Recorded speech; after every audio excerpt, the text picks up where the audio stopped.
मुल्ला नसीरुद्दीन के पास एक गधा था जो उनके जीवन का अभिन्न हिस्सा था।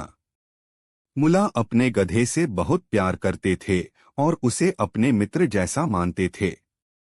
यह गधा उनके साथ हमेशा रहता था और मुल्ला की हास्य और चतुराई भरी कहानियों का अक्सर वही मुख्य पात्र बनता था। एक बार मुल्ला नसीरुद्दीन और उनका गधा एक यात्रा पर निकले। मुल्ला के गधे की पीठ पर सामान लदा था और मुल्ला अपनी चिरपरिचित हंसी के साथ गांव से गांव घूमते जा रहे थे। रास्ते में कई लोग मिले और हर किसी ने नसीरुद्दीन के गधे को लेकर कुछ न कुछ टिप्पणी की। पहला गांव, गधे पर सवार मुल्ला। जब वे पहले गांव में पहुंचे तो मुल्ला ने गधे पर बैठना उचित समझा और गधा सामान लेकर चलने लगा। गांव के कुछ लोग यह देखकर बोल पड़े, कैसा निर्दयी आदमी है, खुद तो गधे पर बैठा है और बेचारा गधा कितना बोझ लेकर चल रहा है। मुल्ला ने उनकी बातें सुनी और सोचा कि वे सही कह रहे हैं। उन्होंने गधे से उतरकर खुद सामान उठाया और गधे को चलने दिया। दूसरा गांव, गधे के साथ पैदल चलने वाले मुल्ला। दूसरे गांव में लोग यह देख रहे थे कि मुल्ला पैदल चल रहे हैं जबकि गधा बिना किसी भार के आराम से चल रहा है। लोगों ने ताना मारा, कैसा मूर्ख आदमी है, उसके पास गधा है फिर भी खुद पैदल चल रहा है, गधे पर बैठ क्यों नहीं जाता। मुल्ला ने सोचा कि शायद लोगों की बातों में सच्चाई है। उन्होंने सोचा कि गधे पर बैठ जाना ही ठीक होगा। इस बार उन्होंने गधे पर अपने सामान के साथ साथ खुद भी बैठने का निर्णय लिया। तीसरा गांव, गधे पर सवार मुल्ला और सामान।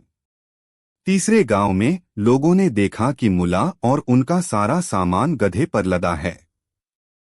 गांव के कुछ लोग बोल पड़े, कैसा निर्दयी इंसान है, बेचारे गधे को इतना बोझ डाल रखा है, खुद भी बैठा है और सारा सामान भी लाद दिया है, क्या उसे अपने गधे पर दया नहीं आती।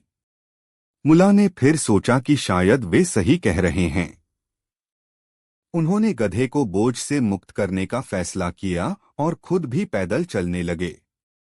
चौथा गांव, गधा और मुल्ला दोनों पैदल। अब मुल्ला और उनका गधा दोनों पैदल चल रहे थे। चौथे गांव के लोग यह देखकर बोले, अरे ये आदमी और उसका गधा दोनों ही कितने मूर्ख हैं, इनके पास गधा है फिर भी दोनों पैदल चल रहे हैं। गधे का फायदा ही क्या जब इसका इस्तेमाल नहीं कर सकते। मुल्ला नसीरुद्दीन ने अपनी यात्रा के दौरान इन सभी बातों को ध्यान से सुना और आखिरकार हंस पड़े। उन्होंने सोचा कि हर गांव में लोग उन्हें अलग अलग सलाह दे रहे हैं, लेकिन किसी की भी सलाह उनके लिए सही नहीं थी। उन्होंने सोचा, लोगों की बातों को सुनते सुनते हम अपना ही रास्ता भूल जाते हैं। नसीरुद्दीन की सीख। जब मुल्ला नसीरुद्दीन अपने गांव लौटे तो लोगों ने उनसे पूछा, नसीरुद्दीन तुम हंस क्यों रहे हो।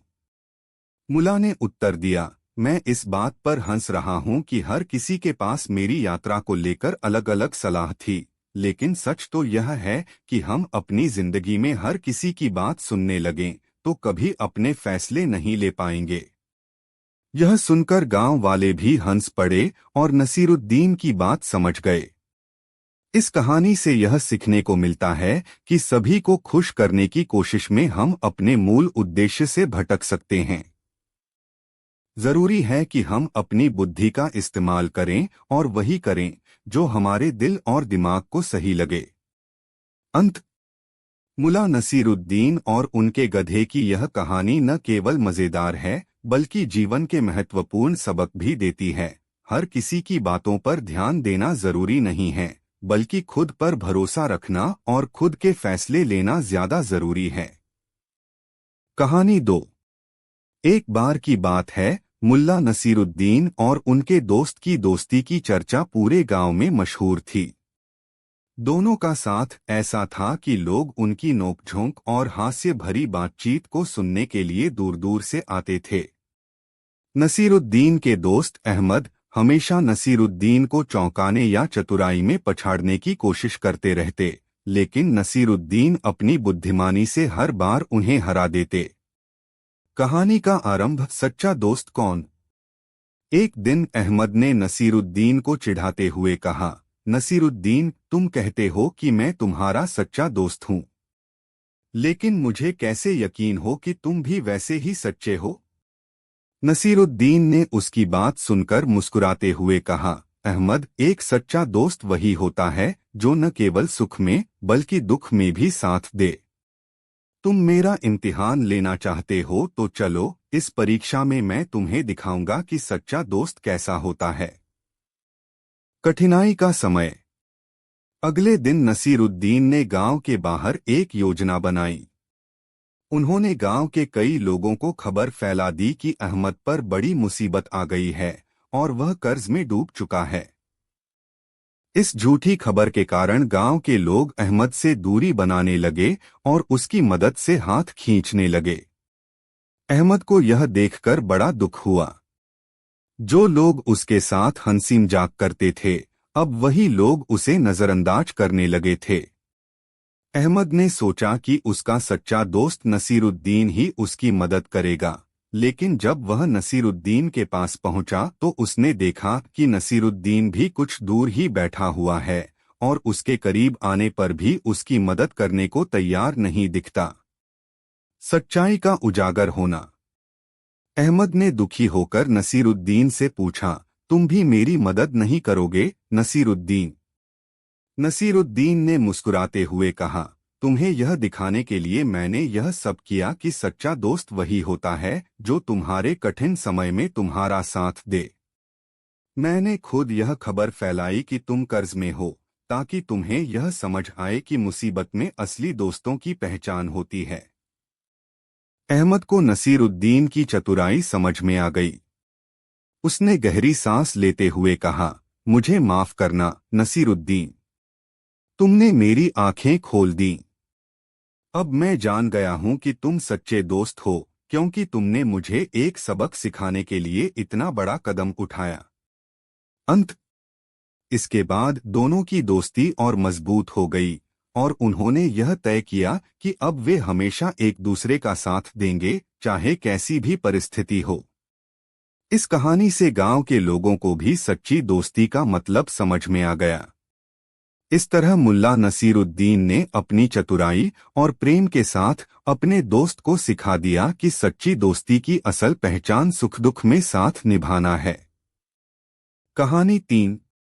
एक बार मुल्ला नसीरुद्दीन के पास उनका बचपन का एक दोस्त उनके गांव आया। दोनों ने कई सालों बाद एक दूसरे से मुलाकात की थी, इसलिए बहुत खुश थे। दोनों ने खूब बातें की, पुराने दिनों को याद किया और खूब हंसी खुशी में समय बिताया। दोस्त का लालच। कुछ दिनों बाद मुल्ला नसीरुद्दीन के दोस्त को लगा कि नसीरुद्दीन के पास एक अनोखी समझ और चतुराई है और इस चतुराई का लाभ उठाया जा सकता है। उसने सोचा, अगर मैं नसीरुद्दीन से कुछ खास चीजें सीखूं तो मैं अमीर बन सकता हूं और बड़े बड़े लोगों को मूर्ख बना सकता हूं। फिर एक दिन उसने नसीरुद्दीन से कहा, दोस्त, क्या तुम मुझे भी अपनी चतुराई और समझ का कुछ हिस्सा सिखा सकते हो? नसीरुद्दीन की चतुराई। नसीरुद्दीन उसकी चाल को भाप गया। उसने सोचा, इस दोस्त को समझाना आसान नहीं होगा। इसे कुछ ऐसा सबक देना पड़ेगा जो इसे हमेशा याद रहे। उसने कहा, ठीक है, कल सुबह तुम मेरे साथ आना। मैं तुम्हें कुछ ऐसा सिखाऊंगा जो तुमने पहले कभी नहीं सीखा होगा। अगली सुबह दोनों जंगल में गए। नसीरुद्दीन ने अपने दोस्त से कहा, इस जंगल में एक खास जगह है जहां तुम जाकर खजाने की खोज कर सकते हो। लेकिन ध्यान रहे, तुम्हें अपनी आंखें बंद रखनी होंगी और जो मैं कहूं वही करना होगा। आंखें बंद करके खजाना खोजना। दोस्त को लालच आ गया और उसने तुरंत नसीरुद्दीन की बात मान ली। नसीरुद्दीन ने उसे एक कपड़ा देकर उसकी आंखों पर बांध दिया और कहा, अब आगे बढ़ो और ध्यान से मेरे निर्देशों का पालन करो। नसीरुद्दीन ने उसे आगे चलने के लिए कहा और फिर उसे दाएं मुड़ने को कहा। उसके बाद उसने उसे बाईं ओर जाने के लिए कहा। फिर अचानक नसीरुद्दीन ने जोर से कहा, अब रुक जाओ। दोस्त रुक गया और बोला, अब क्या करूं? नसीरुद्दीन ने कहा, अब तुम अपनी आंखें खोल सकते हो। नसीरुद्दीन का सबक। जब दोस्त ने आंखें खोलीं तो उसने देखा कि वह उसी जगह पर खड़ा था जहां से वह चला था। उसने नाराज होकर कहा, मुझे बेवकूफ बना दिया। यहां तो कोई खजाना नहीं है। नसीरुद्दीन मुस्कुराते हुए बोला, दोस्त, असली खजाना उस दिशा में नहीं था जहां तुम्हें लेकर आया, बल्कि तुम्हारी अपनी समझ में है। मैंने तुम्हें केवल यह दिखाया कि जो व्यक्ति अपने लालच के कारण आंखें बंद कर लेता है, वह अक्सर अपनी जगह पर ही घूमता रहता है और उसे कुछ भी हासिल नहीं होता। दोस्त की समझ। नसीरुद्दीन के इस सबक को सुनकर दोस्त को अपनी गलती का एहसास हुआ। उसने शर्मिंदा होकर कहा, मुझे माफ कर दो नसीरुद्दीन। मैं सच में केवल अपने लाभ के बारे में सोच रहा था। अब मैं समझ गया कि असली ज्ञान और चतुराई पाने के लिए लालच को छोड़ना पड़ता है। नसीरुद्दीन ने उसे गले लगाया और कहा, तुम मेरे दोस्त हो और मुझे खुशी है कि तुमने यह समझ लिया। अंत। इस घटना के बाद नसीरुद्दीन का दोस्त लालच को छोड़कर सच्चे ज्ञान और समझ की राह पर चल पड़ा। इस कहानी से हमें यह सीखने को मिलता है कि सच्ची बुद्धिमानी अपने लालच पर काबू पाकर हर चीज को सही दृष्टिकोण से देखना है। कहानी 4। एक बार मुल्ला नसीरुद्दीन अपने गांव के प्रसिद्ध हंसिनजाक और चतुराई भरे जवाबों के कारण दूर दूर तक मशहूर हो गए। उनके किस्से आसपास के राज्यों तक पहुंचने लगे। एक दिन एक बड़े राज्य के राजा ने नसीरुद्दीन को अपने दरबार में बुलाया। राजा ने सोचा कि वह अपनी बुद्धिमत्ता से मुल्ला नसीरुद्दीन की चतुराई का परीक्षण करेगा और अगर नसीरुद्दीन हार गया तो उसे सबक सिखाएगा। पहला परीक्षण, सबसे मूल्यवान चीज। राजा ने नसीरुद्दीन का स्वागत किया और कहा, नसीरुद्दीन, मैं तुमसे 3 सवाल पूछूंगा। अगर तुमने सही उत्तर दिए तो मैं तुम्हें इनाम दूंगा। अगर नहीं तो तुम्हें दंड मिलेगा। क्या तुम तैयार हो? नसीरुद्दीन मुस्कुराए और बोले, महाराज, सवाल चाहे कितने भी हों, जवाब एक ही होगा। मुझे कोई आपत्ति नहीं है। राजा ने अपने दरबारियों की ओर देखा और पहला सवाल पूछा, नसीरुद्दीन, इस दुनिया में सबसे मूल्यवान चीज क्या है? नसीरुद्दीन ने एक क्षण सोचा और जवाब दिया, महाराज, सबसे मूल्यवान चीज समय है। यह न तो किसी को वापस मिल सकता है और न ही इसे खरीदा जा सकता है। यदि समय का सही उपयोग न किया जाए तो राजा और रंक सभी पछताते हैं। राजा ने सोचा कि यह तो बहुत अच्छा उत्तर था और दरबार में तालियां गूंज उठीं। दूसरा परीक्षण, सबसे सुखी कौन है? अब राजा ने दूसरा सवाल पूछा, अच्छा, बताओ कि इस दुनिया में सबसे सुखी व्यक्ति कौन है? नसीरुद्दीन ने बिना समय गवाए कहा, महाराज, सबसे सुखी व्यक्ति वही है जो संतोष करता है। जो अपनी वर्तमान स्थिति में खुशी पाता है और लोभ से दूर रहता है, वह सबसे सुखी होता है। राजा ने फिर उसकी चतुराई की सराहना की, लेकिन सोचने लगा कि इसे हराना कठिन है। तीसरा परीक्षण, सबसे बुद्धिमान कौन है? राजा ने तीसरा सवाल थोड़ा कठिन पूछने का सोचा और कहा, अच्छा, तो यह बताओ कि सबसे बुद्धिमान व्यक्ति कौन है? नसीरुद्दीन मुस्कुराए और बोले, महाराज, सबसे बुद्धिमान वह है जो अपनी गलतियों से सीखता है और दूसरों की गलतियों से भी सीख लेकर आगे बढ़ता है। बुद्धिमानी केवल ज्ञान में नहीं होती, बल्कि अपने अनुभवों में होती है। राजा ने यह सुनकर अपने हाथों से सिर पकड़ लिया। वह समझ गए कि नसीरुद्दीन से अधिक चतुर व्यक्ति उन्होंने अपने जीवन में कभी नहीं देखा। अंतिम चुनौती, नसीरुद्दीन को गधा बनाना। राजा ने सोचा कि अगर वह तर्क में हार रहा है तो उसे हंसी मजाक से हराना चाहिए। उसने नसीरुद्दीन को चुनौती दी, अगर तुम सच में इतने बुद्धिमान हो तो बताओ तुम इस गधे से बातें कर सकते हो। नसीरुद्दीन ने राजा के सामने खड़े गधे को देखा और उसके कान में कुछ कहा। गधा नसीरुद्दीन की ओर देखने लगा और अचानक जोर जोर से हिनहिनाने लगा। पूरा दरबार हंसी से गूंज उठा और राजा भी खुद को रोक नहीं पाया। राजा ने हैरान होकर पूछा, क्या तुमने सच में इस गधे से बातें की? नसीरुद्दीन ने मुस्कुराकर कहा, महाराज, मैं इस गधे से नहीं बल्कि इसके दिल से बातें करता हूँ। जानवर हो या इंसान, दिल की बात हमेशा समझ में आती है। अंत राजा ने मान लिया कि नसीरुद्दीन में न केवल बुद्धिमत्ता है बल्कि दिल को छू लेने वाली सरलता भी है। उन्होंने नसीरुद्दीन को सोने के सिक्कों से भरा थैला पुरस्कार के रूप में दिया और कहा, तुम्हारी चतुराई और हंसी में सच्चाई और ज्ञान की झलक है। तुम हमेशा मेरे राज्य के माननीय मेहमान रहोगे। इस तरह मुल्ला नसीरुद्दीन ने अपनी बुद्धिमानी से राजा का दिल जीत लिया और अपने गांव लौटकर अपनी सादगी भरी जिंदगी में लौट आए। उनकी कहानियां और चतुर जवाब हमेशा याद किए जाते रहे और उन्हें बुद्धिमत्ता का प्रतीक माना गया। सीख इस कहानी से यह सीखने को मिलता है कि बुद्धिमानी और सादगी से जीवन की सबसे कठिन चुनौतियां भी हल की जा सकती हैं। कहानी 5।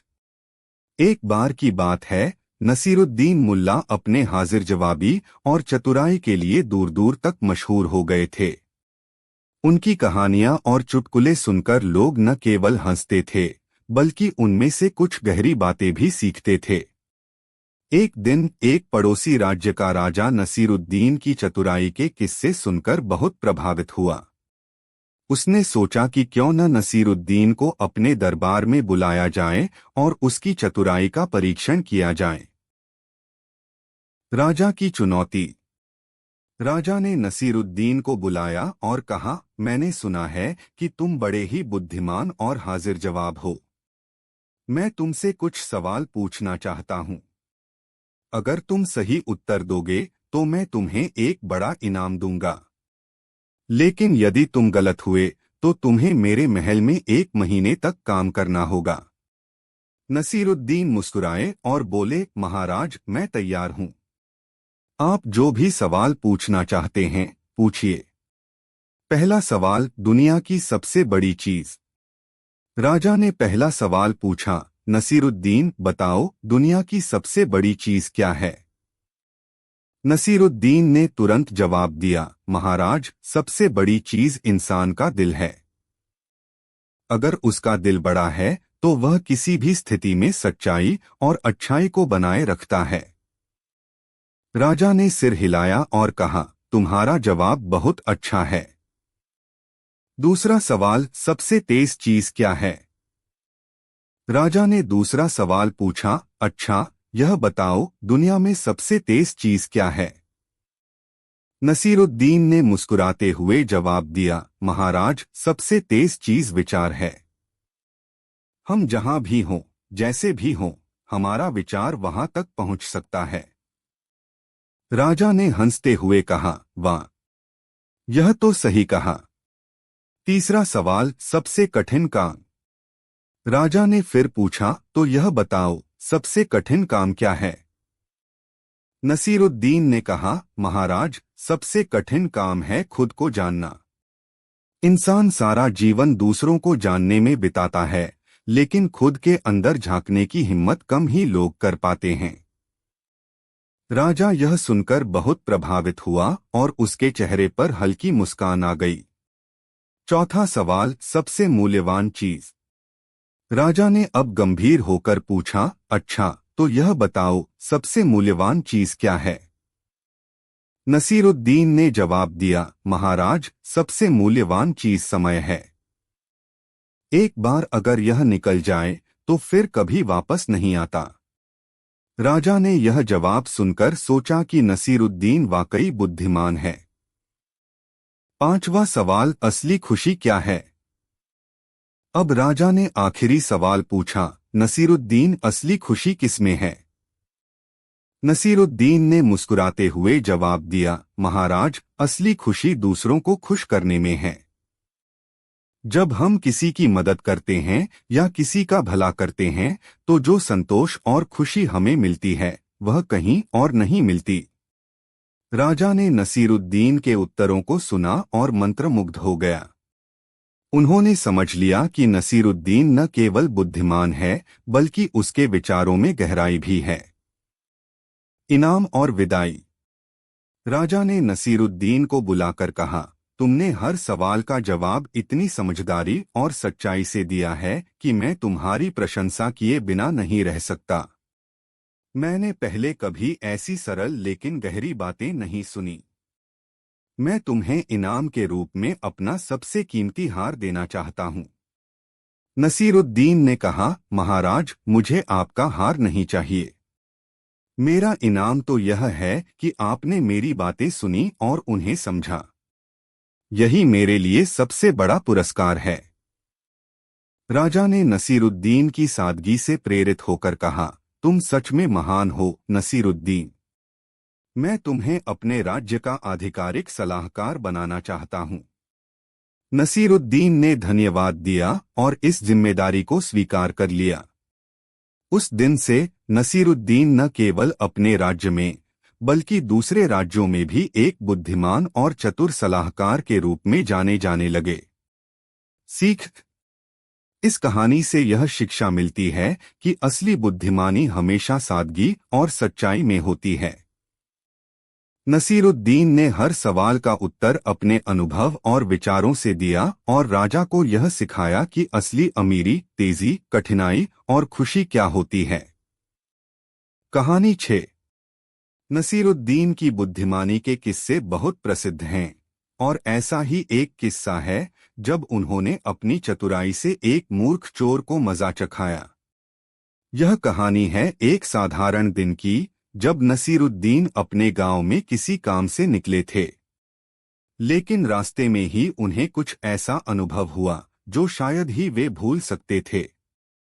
मूर्ख चोर का सामना। नसीरुद्दीन अपने गधे पर बैठकर बाजार जा रहे थे। रास्ते में उन्हें एक अनजान व्यक्ति मिला जो बहुत ही चालाकी से उनकी ओर बढ़ा और बोला, ओह, यह गधा बहुत सुंदर है। क्या मैं इसे देख सकता हूँ? नसीरुद्दीन ने सोचा कि इसमें कोई हर्ज नहीं है, इसलिए उन्होंने अपना गधा उस आदमी को दिखाया। उस आदमी ने गधे को बहुत ध्यान से देखा, फिर एकाएक उस पर बैठ गया और तेजी से भागने लगा। उसने नसीरुद्दीन का गधा चुरा लिया। नसीरुद्दीन ने अपनी चतुराई से सोचा कि इस चोर को बिना ज्यादा मेहनत के सबक सिखाना होगा। नसीरुद्दीन की योजना। नसीरुद्दीन ने खुद को संभाला और सोचा, इस चोर को सबक सिखाने का एक ही तरीका है। वे बाजार गए और एक बड़ा पुराना बोरा खरीदा। उन्होंने उस बोरे को लेकर उसके अंदर कुछ भारी पत्थर रख दिए और फिर गांव के एक नुक्कड़ पर बैठ गए। वहां बैठकर उन्होंने लोगों से जोर जोर से कहना शुरू किया, आज मैं सबसे बड़ा जादू दिखाऊंगा। मेरे पास ऐसा खजाना है जिसे देखकर आप हैरान हो जाएंगे। उसी वक्त चोर ने नसीरुद्दीन की बात सुनी और सोचा, यह जादू और खजाने की बात जरूर कुछ खास होगी। अगर मैं इस बार उनके खजाने को चुरा लूं तो क्या बात होगी। चोर का जाल में फंसना। चोर ने नसीरुद्दीन के पास जाकर कहा, ओह मौलवी साहब, मुझे भी अपना खजाना देखने का मौका दें। नसीरुद्दीन ने मुस्कुराते हुए कहा, यह खजाना तुम्हारे जैसे खास इंसान के लिए ही है, लेकिन इसे देखने के लिए तुम्हें मेरे गधे के ऊपर बैठकर इसे अपने सिर पर रखकर ले जाना होगा। चोर को खजाने की बात सुनकर लालच आ गया और उसने तुरंत नसीरुद्दीन के गधे पर बैठकर बोरा सिर पर उठा लिया। नसीरुद्दीन का मजेदार सबक।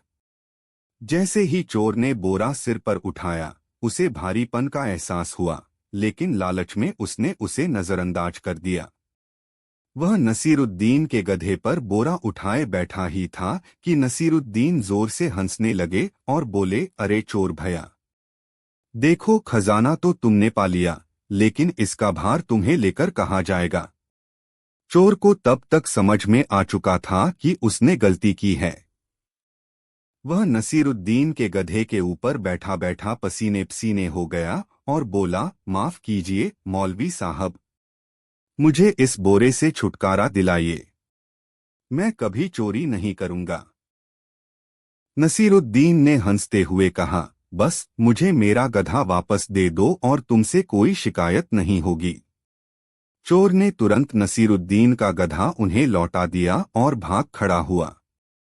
अंत इस तरह नसीरुद्दीन ने अपनी चतुराई और बिना किसी नुकसान के एक मूर्ख चोर को सबक सिखाया। इस कहानी से यह सीख मिलती है कि समझदारी से किसी भी मुश्किल का हल निकाला जा सकता है। नसीरुद्दीन की बुद्धिमानी का यह किस्सा गांव में सभी के बीच बहुत प्रसिद्ध हो गया और लोगों ने फिर से उनकी चतुराई की तारीफ की। कहानी 7। एक बार की बात है, मुल्ला नसीरुद्दीन अपने छोटे से घर में आराम से सो रहे थे। उनकी समझदारी और चतुराई पूरे गांव में मशहूर थी। एक रात जब नसीरुद्दीन गहरी नींद में थे तो एक चोर उनके घर में घुस आया। चोर को लगा कि नसीरुद्दीन के पास जरूर कुछ कीमती चीजें होंगी। उसने चुपके से दरवाजा खोला और घर के अंदर घुस गया। चोर की चाल। चोर ने पूरे घर में तलाश की, लेकिन उसे कुछ भी बहुमूल्य नहीं मिला। तभी नसीरुद्दीन की नींद खुल गई। उन्होंने चोर को देखा, पर बिना घबराए एक योजना बनाई।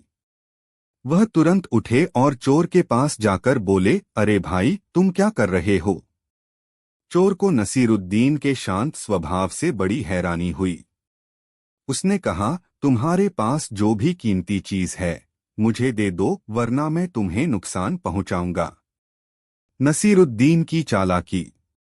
नसीरुद्दीन मुस्कुराए और बोले, अरे भैया, तुमने इतनी मेहनत की है यहां तक आने में, लेकिन मेरे पास कोई कीमती चीज नहीं है। ऐसा करो, चलो मेरे साथ, मैं तुम्हें ऐसी चीज दूंगा जिसे देख तुम हैरान रह जाओगे। चोर को लगा कि नसीरुद्दीन जरूर कोई बहुमूल्य चीज देने वाले हैं, इसलिए वह उनके साथ चलने के लिए तैयार हो गया।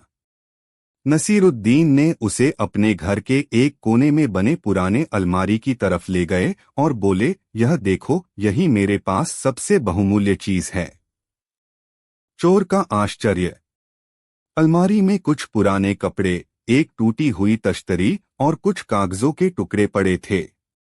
चोर ने निराश होकर पूछा, यह तो सब कचरा है, तुम इसे कीमती कैसे कह सकते हो। नसीरुद्दीन ने हंसते हुए कहा, मेरे दोस्त, मेरे लिए यह हीरे मोतियों से ज्यादा कीमती है, क्योंकि यह मेरे संघर्ष और मेरे जीवन की निशानी है। और अगर तुम वास्तव में कुछ पाना चाहते हो तो मेहनत करो और अपनी चीजें खुद कमाओ। चोरी करना न तुम्हारे लिए सही है, न ही किसी और के लिए। चोर की समझ। नसीरुद्दीन की बातों ने चोर के दिल को छू लिया। उसने पहली बार किसी को इतने प्यार और समझदारी से बात करते हुए सुना था। उसकी आंखों में आंसू आ गए। उसने सोचा कि आज उसने एक कीमती चीज हासिल की है, ईमानदारी और मेहनत की सीख। चोर ने नसीरुद्दीन के पैरों में गिरकर माफी मांगी और वादा किया कि वह अब से ईमानदारी की राह पर चलेगा। नसीरुद्दीन ने उसे गले लगा लिया और कहा, जाओ, मेहनत से कमाओ और अपने जीवन को सच्चाई के रास्ते पर चलाओ, यही असली दौलत है। अंत इस तरह मुल्ला नसीरुद्दीन ने अपनी समझदारी और करुणा से एक चोर को सुधार दिया। चोर ने चोरी छोड़ दी और मेहनत से अपने जीवन की शुरुआत की।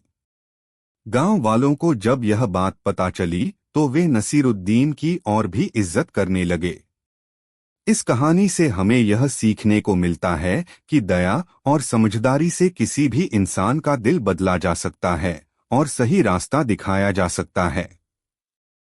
कहानी 8। एक बार की बात है, मुल्ला नसीरुद्दीन एक दिन अपने काम से घर लौट रहे थे। रास्ते में उन्होंने देखा कि एक बूढ़ा भिखारी बैठा हुआ है, जो बहुत कमजोर और थका हुआ लग रहा था। भिखारी ने मुल्ला नसीरुद्दीन को देखकर हाथ बढ़ाया और कहा, मुल्ला साहब, कुछ मदद कर दीजिए, कई दिन से भूखा हूँ। मुल्ला नसीरुद्दीन ने उसे देखा और उसकी हालत पर तरस आया। उन्होंने सोचा, इसे कुछ सिखाना चाहिए ताकि यह मेहनत से अपना पेट भर सके। लेकिन फिर मुल्ला ने भिखारी से कहा, ठीक है, आओ मेरे साथ, मैं तुम्हें कुछ खाने की चीजें दिलाता हूँ। भिखारी खुश होकर उनके साथ चल दिया। दोनों पास के एक बाजार में पहुंचे, जहां मिठाइयों की दुकानें लगी हुई थीं। मुल्ला नसीरुद्दीन एक मिठाई की दुकान पर गए और दुकानदार से बोले, भाई, इस भिखारी को अपनी सबसे महंगी मिठाई खिलाओ, मैं पैसे दूंगा। दुकानदार ने थोड़ा आश्चर्य से मुल्ला को देखा, लेकिन उसने सोचा कि शायद मुल्ला का दिल भिखारी के लिए पसीज गया है। उसने भिखारी को बढ़िया मिठाई खाने के लिए दी। भिखारी बहुत खुश हुआ और मिठाई खाने लगा। भिखारी का लालच बढ़ना। मिठाई खाते खाते भिखारी ने मुल्ला से कहा, मुल्ला साहब, ये मिठाई तो बहुत अच्छी है, लेकिन अगर इसके साथ थोड़े से सूखे मेवे भी मिल जाते तो मजा आ जाता। मुल्ला ने हंसते हुए दुकानदार से सूखे मेवे भी मंगवा दिए। भिखारी ने सूखे मेवे भी खाए और अपने चेहरे पर खुशी का भाव लाया। कुछ देर बाद भिखारी ने फिर मुल्ला से कहा, मुल्ला साहब, अब कुछ मीठी चीज हो जाए तो क्या बात है, कोई मिठाई या हलवा दे दीजिए। मुल्ला ने थोड़ी और मिठाइयाँ मंगवा दीं। भिखारी ने पेट भरकर मिठाई खाई और अब वह बिल्कुल संतुष्ट लग रहा था। मुल्ला का पाठ। जब भिखारी पूरी तरह से संतुष्ट हो गया तो मुल्ला ने कहा, अच्छा, अब तुम खुश हो गए हो, लेकिन मेरे पास एक सवाल है।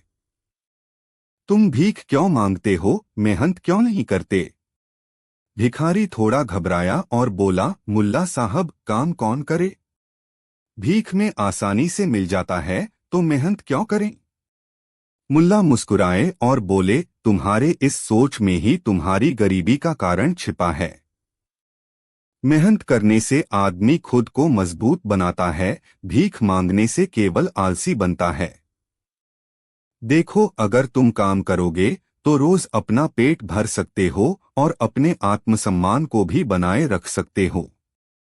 लेकिन यह मिठाई और मेवे जो मैंने आज तुम्हें खिलाए, हमेशा के लिए नहीं हैं। भिखारी ने यह सुनकर सोचा और पहली बार उसे अपने आलसी स्वभाव पर शर्म महसूस हुई। उसने मुल्ला नसीरुद्दीन का धन्यवाद किया और कहा, आपकी बात समझ आ गई मुल्ला साहब, मैं कोशिश करूंगा कि अगली बार मेहनत से कमाई करूं। अंत। इस तरह मुल्ला नसीरुद्दीन ने अपने हंसी-मजाक और छोटे से उदाहरण से भिखारी को एक बहुत महत्वपूर्ण सीख दी। यह कहानी सिखाती है कि मेहनत ही असली सुख का रास्ता है और भीख या आलस से केवल निर्बलता और गरीबी आती है। कहानी 9। एक बार की बात है, मुल्ला नसीरुद्दीन अपने छोटे से गांव की गलियों में टहल रहे थे। उन्हें हमेशा लोगों की मदद करने में आनंद आता था, लेकिन उनका तरीका कुछ अलग ही होता था।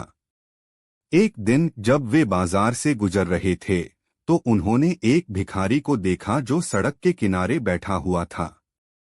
भिखारी ने पुराने कपड़े पहने हुए थे और बहुत थका हुआ और भूखा लग रहा था।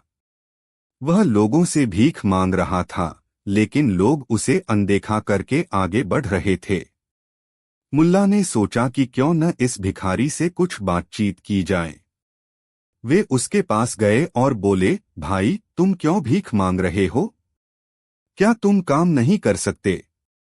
भिखारी ने उदास होकर जवाब दिया, जनाब, मैं बहुत गरीब हूँ। मेरे पास न तो पैसे हैं, न काम है और न ही कोई घर। अगर मैं भीख न मांगू तो मैं और मेरे बच्चे भूखे मर जाएंगे। मुल्ला ने कुछ देर सोचा और फिर एक तरकीब उनके दिमाग में आई। उन्होंने भिखारी से कहा, अच्छा, अगर मैं तुम्हें ऐसा तरीका बताऊं जिससे तुम्हें रोज पैसे मिल सकें और वह भी बिना भीख मांगे, तो क्या तुम वो करोगे? भिखारी ने आश्चर्य से पूछा, ऐसा कौन सा तरीका है जनाब? अगर मुझे बिना भीख मांगे कुछ मिल सके तो मैं जरूर करूंगा। मुल्ला ने मुस्कुराते हुए कहा, तो सुनो, तुम इस चौराहे पर बैठो और एक बड़े बर्तन में पानी भरकर रखो। फिर उसमें एक बड़ी लकड़ी डाल दो और उस लकड़ी से पानी को घुमाना शुरू करो। जो भी तुम्हें देखेगा वह जरूर रुकेगा और तुमसे पूछेगा कि तुम क्या कर रहे हो। भिखारी को यह बात अजीब लगी, लेकिन उसने मुल्ला की बात मान ली। अगले दिन उसने एक बड़े बर्तन में पानी भरा, एक लकड़ी डाली और पानी को घुमाना शुरू कर दिया। जब लोग उसे देखकर रुकने लगे तो वे उत्सुकता से उससे पूछने लगे, तुम ये क्या कर रहे हो? भिखारी ने मुल्ला द्वारा बताए गए उत्तर को दोहराया, मैं इस पानी में ताकत की तलाश कर रहा हूं ताकि मेरी गरीबी दूर हो जाए। लोगों ने उसकी बात को अलग अलग तरीकों से समझा और कुछ ने तो उसे पैसा देना भी शुरू कर दिया, यह सोचकर कि वह कोई खास अनुष्ठान कर रहा है। धीरे धीरे भिखारी को पैसे मिलने लगे और उसका ध्यान अपनी गरीबी से हटकर काम करने के आनंद में बदल गया। कुछ समय बाद मुल्ला वहां आए और देखा कि भिखारी अब खुश और संतुष्ट था। उन्होंने उससे पूछा, कैसा चल रहा है तुम्हारा काम? भिखारी ने खुशी से कहा, जनाब, आपकी सलाह ने मुझे बिना भीख मांगे ही पैसा कमाने का तरीका सिखा दिया। अब मैं हर दिन इस बर्तन में पानी घुमाता हूँ और लोग मुझे देखकर कुछ न कुछ देकर चले जाते हैं। आपने मेरी जिंदगी बदल दी। मुल्ला ने हंसते हुए कहा, देखो, यह तरीका सिर्फ तुम्हें अपनी मेहनत का मूल्य सिखाने का एक तरीका था। जब तक तुम खुद कुछ नया करने की कोशिश नहीं करोगे, लोग तुम्हारी मदद नहीं करेंगे। खुद पर विश्वास रखो और अपने पैरों पर खड़े होने की कोशिश करो। अंत।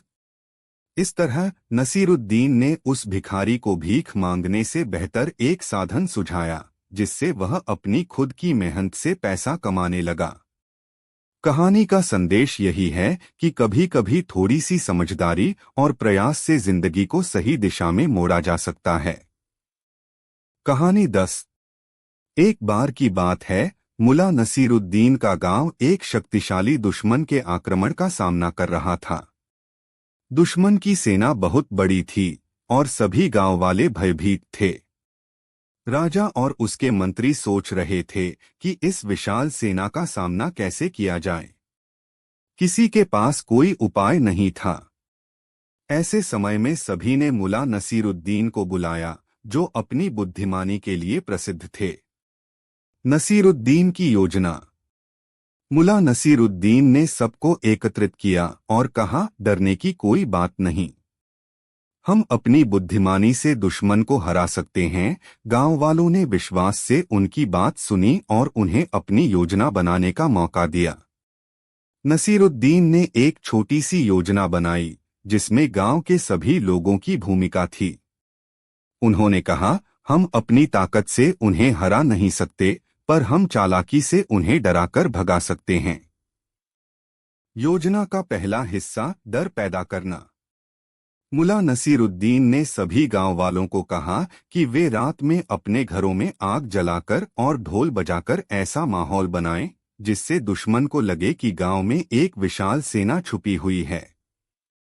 सभी ने वैसा ही किया। रात के अंधेरे में गांव से उठती आग और ढोल की आवाजों ने दुश्मन को भयभीत कर दिया। उन्हें लगा कि गांव वालों ने बाहरी मदद मंगा ली है और एक बड़ी सेना गांव में तैनात हो चुकी है। दूसरा हिस्सा, दूत बनकर मुल्ला का दुश्मन शिविर में जाना। अगले दिन मुल्ला नसीरुद्दीन ने दुश्मन के कैंप में जाने का फैसला किया। वह सादा कपड़े पहनकर दुश्मन के शिविर में गए और वहां के सेनापति से मिले। सेनापति ने उनसे पूछा, तुम कौन हो और यहाँ क्या कर रहे हो? मुल्ला ने गंभीरता से कहा, मैं आपके लिए एक संदेश लेकर आया हूँ। गांव के लोगों ने मुझे आपके साथ शांति वार्ता के लिए भेजा है। सेनापति ने सोचा कि शायद गांव के लोग अब आत्मसमर्पण करना चाहते हैं, इसलिए उसने मुला की बात मान ली। मुला ने अपनी बात को आगे बढ़ाते हुए कहा, हमारे गांव में एक अजय योद्धा है। उसने कहा है कि अगर आप बिना लड़े लौट जाएं, तो वह आपको छोड़ देगा, पर अगर आपने लड़ाई की तो वह आपको बुरी तरह से हरा देगा। सेनापति को यह सुनकर थोड़ी हैरानी हुई। उसने सोचा कि अगर गांव में वाकई ऐसा योद्धा है तो उसका सामना करना कठिन होगा। मुला ने सेनापति को और अधिक उलझाने के लिए कहा, वह इतना ताकतवर है कि उसके सामने अब तक कोई टिक नहीं सका। अगर आप अपनी सेना की भलाई चाहते हैं तो यहां से चले जाएं। डर और संदेह का प्रभाव। सेनापति ने मुला की बातों पर विश्वास कर लिया और डर के कारण उसे लगने लगा कि वह किसी खतरनाक परिस्थिति में फंस सकता है। उसकी सेना के सैनिक भी गांव से आने वाली आवाजों और नसीरुद्दीन की बातों से डरने लगे थे। सेनापति ने अपनी सेना को पीछे हटने का आदेश दिया और जल्द ही दुश्मन गांव छोड़कर भाग गए। गांव का जश्न। जैसे ही दुश्मन की सेना ने गांव छोड़ दिया, गांव वालों में खुशी की लहर दौड़ गई। सभी ने मुला नसीरुद्दीन की प्रशंसा की और उसे अपना नायक मान लिया। नसीरुद्दीन ने अपनी चतुराई से न केवल गांव को बचाया बल्कि बिना खून खराबे के दुश्मन को परास्त कर दिया। इस कहानी से यह सीख मिलती है कि साहस और चतुराई से किसी भी बड़ी समस्या का समाधान निकाला जा सकता है। नसीरुद्दीन ने यह सिद्ध कर दिया कि सच्ची ताकत हमेशा हथियारों में नहीं होती बल्कि बुद्धिमानी में होती।